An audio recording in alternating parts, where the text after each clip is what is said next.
കള്ള ചെയ്താൻ ഇവിടെ വാടാ. എന്താ മാമ? 78 43 കൂട്ടിയാൽ എത്രണ്ട?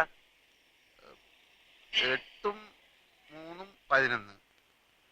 പിന്നെ 7 4 11 121 അല്ലേ? ഇതെത്ര? അത് 111. ഇങ്ങനെയാണ് കണക്ക് ചെയ്താൽ 10 രൂപയ്ക്ക് എന്റെ വാപ്പ ഉണ്ടായി തരൂ. ഇയാളെ മുടിപ്പിക്കാനായിട്ട് കുടിക്കാണില്ലേ?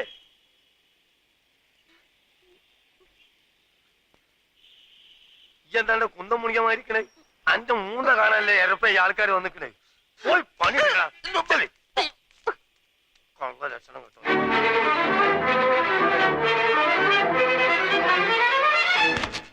എടാ ദൂരെ എന്റെ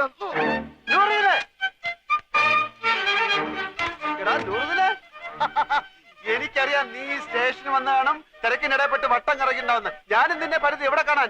നിന്റെ ഈ മുടിഞ്ഞ കട കണ്ടുപിടിക്കാൻ ഞാൻ എവിടെയൊക്കെ അന്വേഷിച്ച് നീ പണം. നിങ്ങൾക്ക് കുടിക്കാൻ എന്ത് ജ്യൂസാ വേണ്ടിയത്? ഗ്രേപ്പ്, പൈനാപ്പിൾ, ഓറഞ്ച്, മാംഗോ, സാത്തുകുടി? ഇനി എനിക്ക് എന്തിനാടാ ജ്യൂസ്? നിന്നെ കണ്ടപ്പോ തന്നെ എല്ലാ ജ്യൂസും ഒരുമിച്ച് കുടിച്ച പോലെ ആയില്ലേ? എവിടെ നിന്റെ അർത്ഥ കൈക്ക് ഉപ്പ് തേക്കാത്ത മാമ? നിന്റെ കട കൊള്ളാമല്ല. നിന്റെ മാമ തട്ടിപ്പോയാല് പിന്നെ ഈ കട നിനക്കായിരിക്കും അല്ലേ?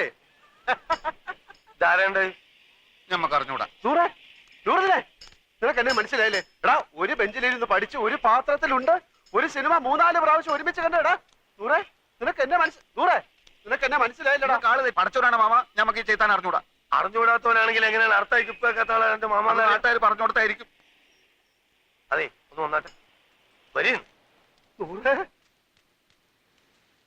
അതെ ഈ ചെക്കന്റെ പേര് 100 എണ്ണക്കാരെ പറഞ്ഞത്. അതാരെങ്കിലും പറഞ്ഞു തരണം. ഇമാര് മുമ്പിലായക്കാരെ ഞാൻ ദിവസേന കാണുന്നുണ്ട്. ഞാൻ അങ്ങനത്തെ ആളൊന്നുമല്ല.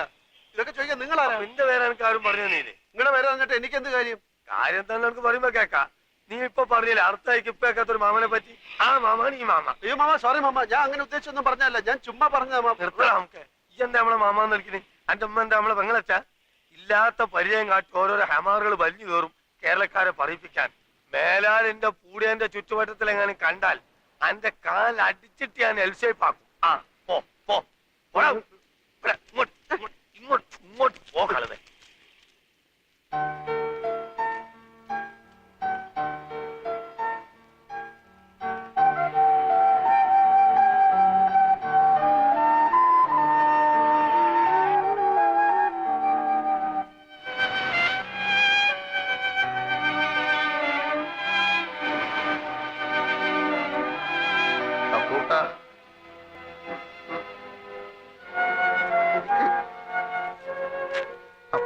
ഈ കടപ്പുറം നിന്റെ തറവാട്ട് വകയൊന്നുമല്ല. നിനക്ക് എന്നെ അറിയില്ലല്ലേടാ പൊന്നി. എടാ സ്കൂളിൽ പഠിക്കുമ്പോ ഞാൻ നിനക്ക് എത്ര ഐസിക്ക് വാങ്ങിച്ചു തന്നിട്ടുണ്ടോ? എടാ എല്ലാ കണക്ക് പരീക്ഷയ്ക്ക് നീ എന്റെ പേപ്പർ കോപ്പി അടിച്ചല്ലേടാ ജയിച്ചത്? എടാ 8ാം ക്ലാസ്സിൽ പഠിക്കുമ്പോ ഹൈമവതിയുടെ ചോറ് കട്ട് നിന്നതിനെ നിന്നെ സ്കൂളിൽ സസ്പെൻഡ് ചെയ്തപ്പോ ഞാനല്ലേടാ കുറ്റം ഏറ്റെടുത്ത് നിന്നെ രക്ഷിച്ചേ? പറയടാ. കഴിഞ്ഞ എന്ത് കഴിഞ്ഞാന്ന് പറഞ്ഞു കഴിഞ്ഞോന്ന്? കഴിഞ്ഞെങ്കിൽ ഞമ്മക്കും ചിലത് പറയാനുണ്ട്. എനിക്ക് കേൾക്കണ്ട. എന്നാ ചെവി പൊത്തിക്കള. പലിശക്ക് പണം കൊടുക്കുന്ന മാമാന്റെ ആട്ടുതുപ്പ് സഹിച്ചിട്ട് നമ്മളിവിടെ കയ്യാ. എന്തിന്? മൈമുനേനെ മറ്റാരും തട്ടിക്കൊണ്ടുപോവാതിരിക്കാൻ വേണ്ടി. ചപ്പളും ഇല്ല, നല്ലൊരു ഷഡ്ഡി വാങ്ങാനുള്ള പൈസ പോലും അയാൾ തരില്ല. സഹിക്കുക. അങ്ങനെ ഇരിക്കുമ്പോ കഴിഞ്ഞ കൊല്ലം നാട്ടിൽ നിന്നൊരു പഹയം വന്ന് ചാടി. നമ്മളെ കോയിക്കലെ മൊയ്തൂക്കാന്റെ മോൻ ഖാലിദ്. നമ്മളെ കൊണ്ടാവും പോലെ അവനെ നമ്മൾ സൽക്കരിച്ച് കൊടുക്കും. മാമാന്റെ കയ്യിൽ നിന്ന് 500 റുപ്യ വാങ്ങിയിട്ടോ മുങ്ങിക്കളഞ്ഞു. അതിനുശേഷം നമ്മളെ കൂട്ടുകാരനാന്ന് പറഞ്ഞിട്ട് ആര് വന്നാലും മാമാന്റെ അടി ഞമ്മക്ക. ആ ഒറ്റ കാരണം കൊണ്ടാണ് അപ്പൊ കുട്ട അറിയാത്ത പോലെ നമ്മൾ ആക്ട് ചെയ്തത്.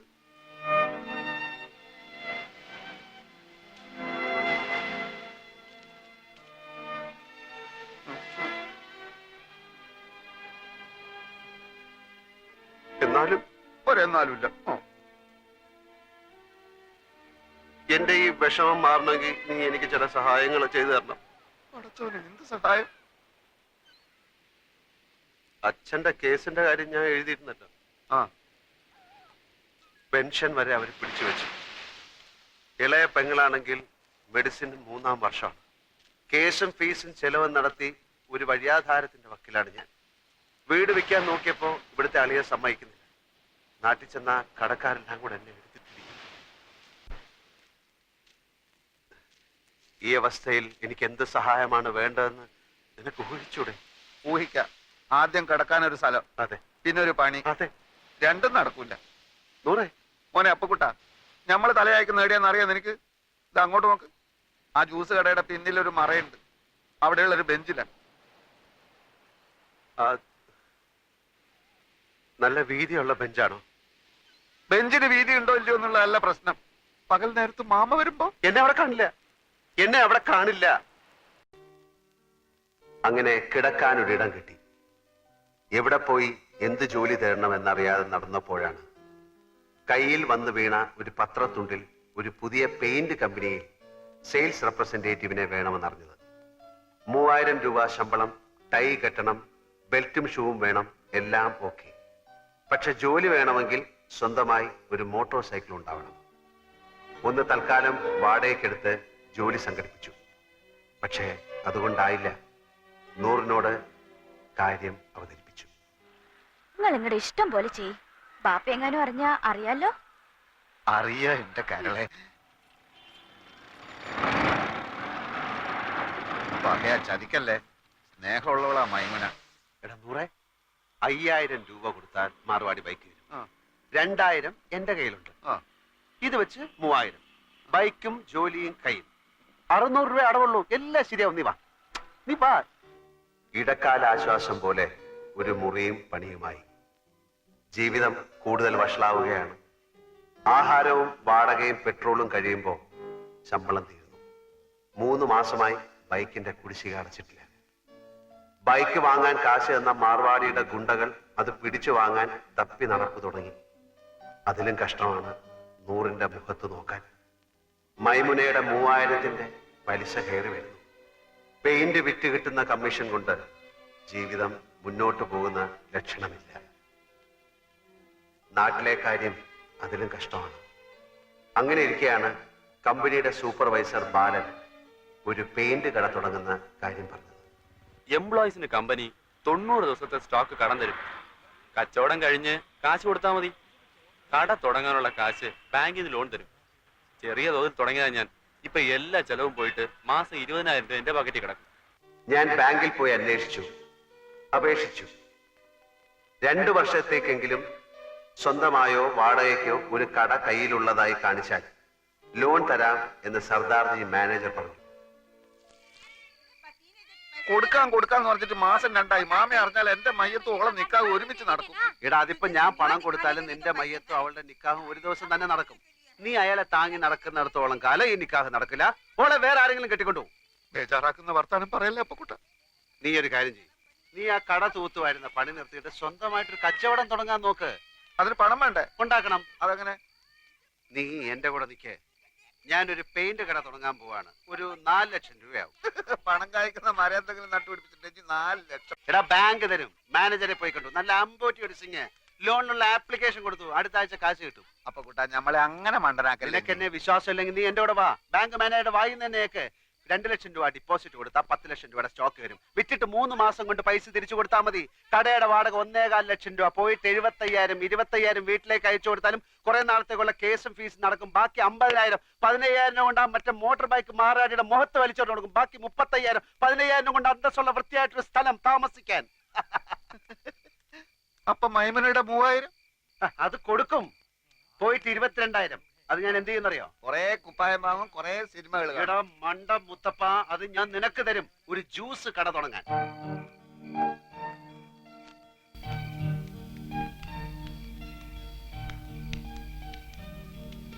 പക്ഷേ ഇതൊക്കെ നടക്കണമെങ്കിൽ ചെറിയൊരു പ്രശ്നമുണ്ട്. എന്ത്?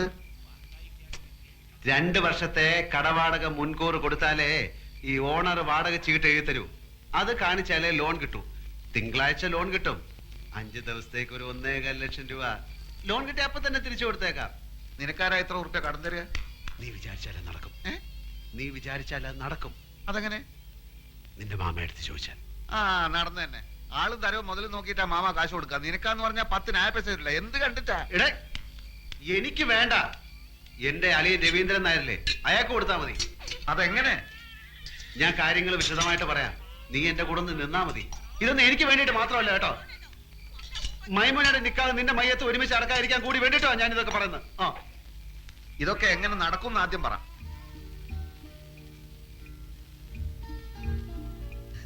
ഞമ്മളിപ്പോ വന്നത് മാമാന്റെ അടുത്ത് ഒരു രഹസ്യം പറയാനാണ്. ഏത് ലക്ഷാധിപതികൾക്കുണ്ടല്ലോ ഇടയ്ക്ക് പണത്തിനൊരു വലിച്ചല്. മൂപ്പരുടെ അളിയന് പുറം രാജ്യത്ത് നിന്ന് ഒരു ബെൻസ് കാറ് വന്നു, 50 ലക്ഷത്തിന്റെ. നാളെ കാർ എടുക്കണം. നോക്കുമ്പോ 1.25 ലക്ഷത്തിന്റെ കുറവ്. കുടുങ്ങിയ മാർവാടികൾ എത്ര ലക്ഷം വേണമെങ്കിലും കൊടുക്കും, പക്ഷെ അതിന്റെ പലിശയെ അവര് വാങ്ങും. ഈ പലിശ മാമാക്ക് കിട്ടിയ ചില്ലറ കാര്യമാണോ? 10 ദിവസത്തേക്ക് ചോദിക്കുന്ന പലിശ തരും. ഹലോ അപ്പു സാറേ, ഒന്ന് കേറിയിട്ട് പോയിക്കൂടെ? സമയമില്ല നൂറെ, മാർവാടികൾ കാത്തു നിൽക്കുകയാണ്. മാമ വിടല്ലേ മാമ, മുറുക്കി പിടിച്ചോ, കേറി വരാൻ പറ. ആ വരി ഒന്നുമില്ലേ, നമ്മള് നാട്ടുകാരല്ലേ. ഇല്ല സമയമില്ല, അതുകൊണ്ടാ. മാർവാടിക്ക് നിങ്ങളെ അളിയൻ കത്ത് തന്നിട്ടുണ്ടാ? തന്ന് കണ്ട ഇംഗ്ലീഷിലാണ് എഴുത്ത്. പ്രിയ മാർവാടി കൊടു 1.25 ലക്ഷം അപ്പുക്കുട്ടന്. അല്ല, നിങ്ങൾ അളിയൻ എവിടാ പണി? ശരി, പിന്നെ എവിടാ താമസം? എല്ലാം ആ കാർഡിലുണ്ട്. എന്താ ചോദിക്കാൻ? അല്ല ഒന്നുമില്ല, അതിപ്പം എല്ലാം തുറന്ന് പറഞ്ഞോ മാമ. അത് അപ്പുക്കുട്ടൻ സാറേ, കണ്ട മാർവാടികൾക്ക് കൊടുക്കുന്ന പലിശ നമ്മുടെ മാമക്ക് കൊടുക്കൂടെ? അത് അന്നോട് ഇപ്പൊ ഇവിടെ ചാവണ്ടാൻ പറഞ്ഞു കടന്നു പോരാ ഒത്ത്. നിങ്ങൾ ചാവിടിക്ക്. അല്ലെങ്കിൽ ഈ 1.25 ലക്ഷത്തിന് മാർവാടിക്ക് എന്ത് പലിശ കൊടുക്കും? അളിയന് പലിശ അല്ല പ്രശ്നം, കാര്യങ്ങൾ നല്ല വെട്ടിയും തീയും പോലെ അടക്കണം. പലിശ എത്ര വേണമെങ്കിലും കൊടുക്കും. 1.25 ലക്ഷം എടുത്ത് കൊടുക്കും മാമ. ഇവിടെ ഉദ്യോഗമോ ബിസിനസ്സോ ഇല്ലാത്ത ആൾക്കൊന്നും പണം കൊടുക്കൂല. ഒരു കാര്യം ചെയ്, ഞാൻ നാളെ നിങ്ങൾ അളിയന്റെ വീട്ടിലേക്ക് വരാം. നിങ്ങൾ അവിടെ ഉണ്ടാവുമല്ലോ. നാളെ ഞാൻ ഉണ്ടാവില്ല, ഞാൻ ഡൽഹി വരെ ഒന്ന് പോകും. അതെന്തിന്? ഒരാളെ കാണാൻ 3-4 ദിവസം കഴിഞ്ഞ് വരും. എന്റെ കൈ പഠിച്ചോനെ ബാപ്പാ. നൂറേ, എടാ നൂറേ, എന്താ മാമ? എന്റെ കൂട്ടുകാരൻ പോവാണ്. നൂറുടെ വാ. ഇല്ല, ഓൻ വരുന്നില്ല. ഓൻ ഇവിടെ പണിയുണ്ട്. നിങ്ങൾ പോയിക്കോളി. അപ്പൊ ശരി. ലേശം കാര്യം. എന്ത് കാര്യ മാമ? ഈ എന്തിനാണ് ഇപ്പൊ അർജന്റ് ആയിട്ട് അടുക്കളയിൽ പോയത്? കപ്പുണ്ടൊക്കെ? എടാ പ്രായം കഴിഞ്ഞ ഒരു പെൺകുട്ടിയില്ല അവത്ത്. എത്ര കിട്ടിയാലും പഠിക്കൂലെന്ന് വെച്ചാല്.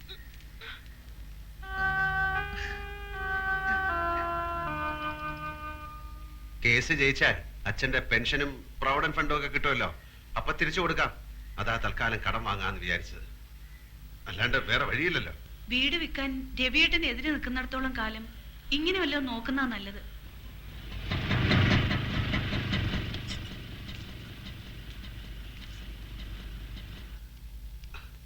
അവരെ കാണുന്നില്ലല്ലോ. 10:30 മണിക്ക് വരാന്ന് പറഞ്ഞ 2 ദിവസം ഞാൻ കുളിക്കുകയോ ഷേവ് ചെയ്യുകയോ ഒക്കെ ചെയ്തു. അതിനെന്താ, ചേട്ടൻ ഇവിടെ കുളിക്കാലോ. ആ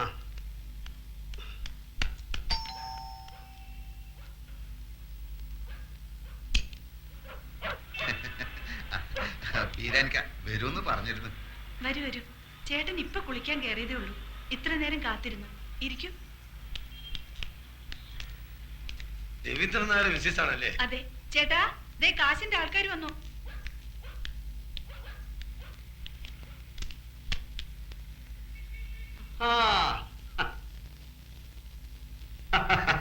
ബീരാനിക്കല്ലേ? ആ, ഇതാണ് ആള്. ഞാന് ഷേവ് ചെയ്തോണ്ടിരിക്കായിരുന്നു. അല്ല നിങ്ങൾ സേവ് ചെയ്യുമ്പോ പുരികം പഠിക്കല്ലോ. അത് തലേ കൂടെ തൈരും കൂടെ ധൃതി തേച്ചപ്പോ എല്ലായിടത്തോടെ ആയിപ്പോയി. ഞാൻ ഓഫീസിൽ പോകാൻ ലേറ്റ് ആയി. നിങ്ങൾ വരുന്നുള്ളത് കൊണ്ട് ഞാൻ ഇപ്പൊ എളുപ്പം ധൃതി തേച്ചപ്പോ ലേറ്റ്. ഇല്ല, നമ്മൾ എത്ര വേണമെങ്കിലും. രാഹുകാലത്തിന് 2.5 മിനിറ്റേ ബാക്കിയുള്ളൂ. ഞാൻ ബീരാനിക്കെ പോലെ ഒരു വലിയ മനുഷ്യന്റെ ആദ്യമായിട്ട് ക്യാഷ് വാങ്ങിക്കാമല്ലോ, അപ്പം നമുക്ക് ലേറ്റ് ആക്കട്ടെ, രാഹുകാലം തെറ്റിക്കാതെ. ഇതിലിപ്പോ തന്നെ ഒപ്പിട്ടേക്ക്. സത്യമുള്ള പൈസ ആയതുകൊണ്ട് പലിശ കുറച്ച് കൂടുന്നേ ഉള്ളൂ. സാരമില്ല, ആവശ്യക്കാരന് ഔചിത്യമില്ലല്ലോ. ഇവിടെ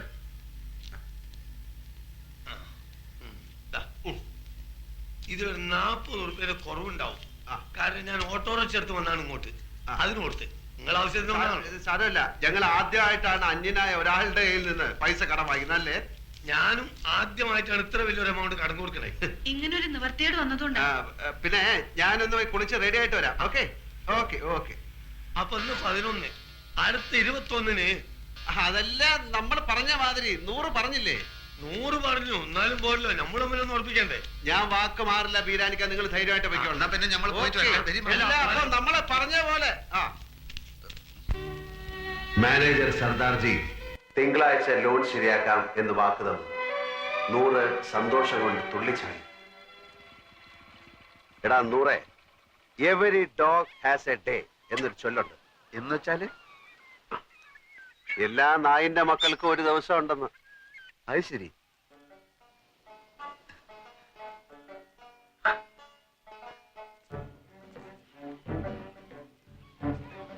നൂറേ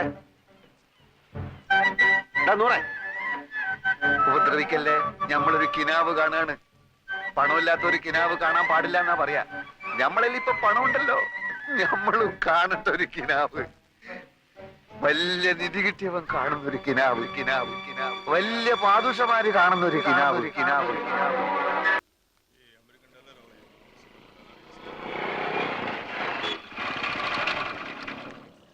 മാനേജർ വന്നിട്ടുണ്ട്. ഞാൻ ചോദിച്ചു, ഇനി പറഞ്ഞ പോലെ ഒന്നല്ല, ആള് ഭയങ്കര ചൂടന, എല്ലാരും ഇട്ട് ചാടിക്കുന്ന കണ്ടു. എടാ അതൊക്കെ ബാങ്കിലെ എന്നോട് വലിയ കാര്യമാണ്. നീ വാ, ഞാൻ കാണിച്ചു തരാം.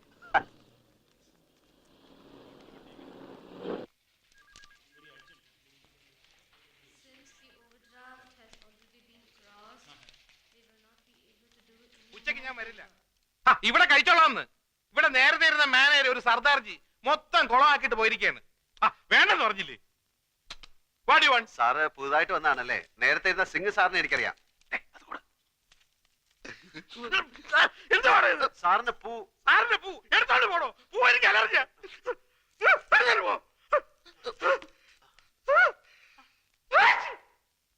സർ, ഞാനൊരു ലോണിന് അപ്ലൈ ചെയ്തിരുന്നു 2 വർഷത്തേക്ക്. ഒരു കടയെടുത്തിട്ട് വരാമെങ്കിൽ ഉടനെ ലോൺ തരാന്ന് പറഞ്ഞു. സിംഗ് മാനേജർ. അയാളല്ലേ പറഞ്ഞത്? ഞാൻ പറഞ്ഞിട്ടല്ലോ. അയാള് പോയി. ഞാൻ ആർക്കും ലോൺ കൊടുക്കാറില്ല. സാർ അങ്ങനെ പറയരുത്. 1.25 ലക്ഷം ഉറുപ്പ്യ ഇരട്ടി പലിശക്ക വാങ്ങിയത് ഇവനേതാ? എന്റെ സുഹൃത്താണ്. ഇവൻ ആദ്യം പിടിച്ച് പുറത്താക്കി. ഇവനെ കണ്ടപ്പോഴേ എനിക്ക് അലർജി അറിയുന്നത്. പിടിച്ച് പുറത്താക്കി. ഒന്ന് സോപ്പിട്ടിട്ടില്ല. സർ, സർ, എന്താ തന്റെ പേര്? അപ്പുക്കുട്ടൻ. ആപ്ലിക്കേഷനിൽ ജി അപ്പുക്കുട്ടൻ നായർ ചേരയിലെന്നാണ്. സാറിന്റെ പേരെന്താണ്? ഇയാളുടെ കൂടെ പോയി തന്റെ ആപ്ലിക്കേഷൻ തിരിച്ചു മേടിച്ചോണ്ട് പോയിക്കോളൂ. സാർ, ഞാനൊരു മലയാളിയാണ് സാർ. അതുകൊണ്ട് തന്നെ തരില്ലെന്ന് ഉറപ്പിച്ചത്. മലയാളിയിൽ നിന്ന് കേട്ടാ എനിക്ക് അലർജിയാ. സാർ, ഞാൻ ആത്മഹത്യ ചെയ്യും സാർ. ലോക ചരിത്രത്തിൽ ഇന്ന് വരെ ബാങ്ക് ലോൺ കിട്ടാത്തതിന്റെ പേരിൽ ഒരാൾ ആത്മഹത്യയായിട്ട് ഞാൻ കേട്ടിട്ടില്ല. ആ കണ്ടിട്ടാണോ? Please get out. Sir, please sir. പിടിച്ച് പുറത്താക്കണോ? Sir, please sir. ഓടോ. പറയുന്നു കേൾക്ക്. രാവിലെ ഞാൻ ഓരോരുത്തമ്മ കെട്ടിയെടുത്തോളൂ. പൂവും കായും അവന്റെ. ഇനി നമ്മൾ എന്ത് ചെയ്യടാ? ഞമ്മളോ? എനിക്കെന്താ കുഴപ്പം? 2000 ഉറുപ്പ്യന്റെ പണി, മോട്ടോർ സൈക്കിള്, താമസിക്കാൻ സ്ഥലം എല്ലാം ഉണ്ടല്ലോ. ഞമ്മക്ക് എന്താ ഉള്ളത്? മാമയും പോയി, മൈമുനയും പോയി. കയ്യിലാണെങ്കിൽ കാശില്ല. പടച്ചോനെ കണ്ണിലിരുട്ട് കയറുന്നത് പോലെ തോന്നുന്നു. അത് സന്ധ്യയാവാൻ പോകുന്നോണ്ട് തോന്നുന്നായിരിക്കും. എന്ത് ഇരുട്ട്. അപ്പൊ നെഞ്ചിൽ കത്തിക്കൊണ്ടിരിക്കുന്ന തീയ? എടാ, എന്റെ അവസ്ഥ ഒന്ന് ആലോചിച്ച് നോക്ക്.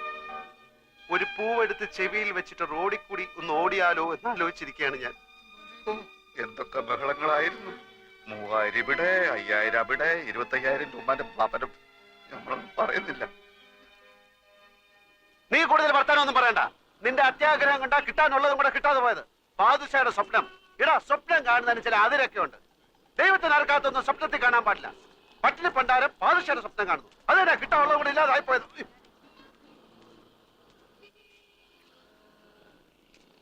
എടോ, എന്റെ വണ്ടി നമ്പർ ട്രാഫിക്കാരൻ കുറിച്ചെടുത്തോണ്ട് പോകുന്നു.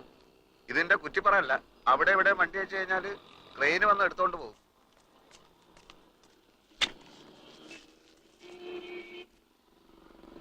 ബാങ്ക് മാനേജർ മാറിയത് എന്റെ കുഴപ്പം കൊണ്ടാണോടാ എന്ന് നമ്മൾ പറഞ്ഞ? പിന്നെ നീ എന്റെ ഉമ്മയ്ക്കും പാപ്പയ്ക്കും ഒക്കെ പറഞ്ഞത് ഏത് കെയറോഫില്? ഇന്നെ സഹായിക്കാൻ വന്നിട്ടില്ലേ നമ്മൾ ഈ ഗതിയിലായത്? നിനക്ക് ജ്യൂസ് കട തുടങ്ങാനുള്ള അതിമോഹം കൊണ്ടല്ലടാ നീ എന്നെ സഹായിക്കാൻ വന്നത്. നേരപ്പേ ഏതായാലും ഇങ്ങനെയൊക്കെ ആയി. നമ്മൾ തമ്മിൽ വർത്താനം പറഞ്ഞ് അങ്ങോട്ടും ഇങ്ങോട്ടും തെറ്റിയിട്ട് കാര്യമൊന്നുമില്ല. ഞാൻ ചിലതൊക്കെ തീരുമാനിച്ചിട്ടുണ്ട്. എന്ത്? വേറെ വഴിയൊന്നും കണ്ടില്ലെങ്കിൽ ഞാൻ മോഷണം തുടങ്ങും. മോഷണോ എന്ന് വെച്ചാല്? ഓ, നീ ആ വാക്ക് കേട്ടിട്ടില്ലല്ലോ. ഹൈമവതിയുടെ ചോറ് കട്ട് തിന്ന ആ പ്രവർത്തിക്ക് ഇപ്പോഴും മോഷണം എന്ന് തന്നെ പറയുന്നത്. മനസ്സിലായോ? നീ പാര ചോറ കട്ടുന്ന? ചോറല്ല, കാശുള്ളവന്റെ വീട്ടിൽ കയറി ഞാൻ മോട്ടിക്കും. പിടിച്ചാൽ പിടിക്കുന്നവനെ കൊല്ലും. അപ്പോഴ് അപ്പം ജയിലിൽ പിടിച്ചിടും, എന്നിട്ട് തൂക്കി കൊല്ലും. അപ്പൊ പിന്നെ ഒന്നും അറിയട്ടല്ലോ. അപ്പൊ കൂട്ടാ, നിനക്ക് ചെവിയിൽ പൂവും വെച്ച് റോട്ടിൽ കൂടെ ഓടാൻ നേരമായി.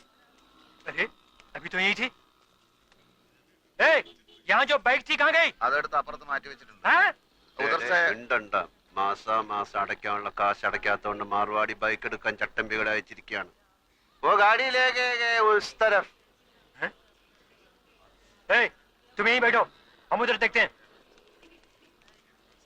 അവന്മാർക്ക് നിന്നെ കണ്ടിട്ട് മനസ്സിലായില്ല. മാർവാടിയല്ലേ എന്നെ കണ്ടിട്ടുള്ളൂ, ചട്ടമ്പികൾ എന്നെ കണ്ടിട്ടില്ലല്ലോ. തൽക്കാലം ബൈക്ക് വിട്ടിരിക്കട്ടെ, നോക്ക് പിന്നെ എടുക്കാൻ